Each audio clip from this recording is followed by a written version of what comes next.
Сәлем достым, саған бір өтінішім бар. Бір сәтке барлық проблемаларыңды ұмытып, мені тыңда. Қиындықтарды басынан өткеріп жатқаныңды білем, кейде тіпті шыдамың таусылатынын да білем. Бірақ сен әлсіздердің қатарынан емессің ғой, солай ма? Өмір қанша ауыр соққы жасаса да, берілмейсің. Өзіңе сеніп, жұмыс жасауды, өзіңді дамытуды жалғастырасың. Соңында бар қиындықты жеңіп шығасың. Сенің арманыңның орындалмауына кедергі келтіретін жағдайлар, қиындықтар мен саған сенбейтін адамдар әрдайым болады. Қандай жағдай болса да, берілме, артқа қадам жасаушы болма. Ішкі құлшынысыңды оят. Егер сен ерекше нәтижелерге қол жеткізгің келсе, тек барлығы жақсы болған кезде ғана емес, немесе шабытың келіп мотивациялық видео көрген кезде ғана емес, әр күн сайын, кез келген әрекет жасаған сайын ерекше құлшыныспен, ерекше ынтамен жасауың керек. Өзіңе деген сеніміңді арттыр.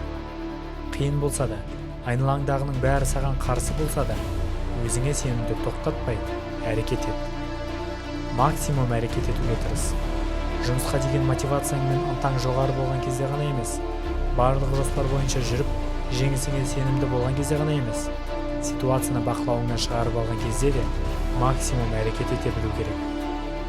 Физикалық, психологиялық тұрғыдан шаршап, айналаңның бәрі саған қарсы болғандай көрінген кезде, бар күшіңді салып, максимум әрекет қыл.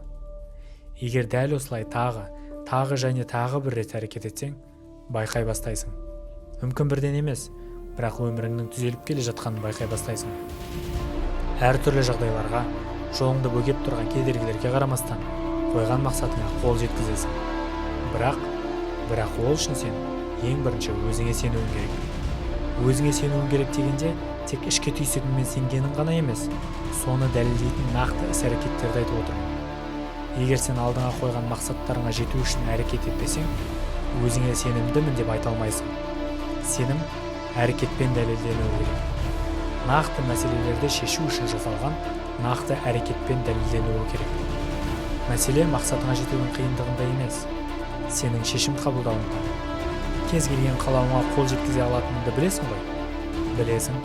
Демек мәселе тек сенің шешім қабылдауыңда. Өзіңе сенемін деп шешім қабылдадың ба?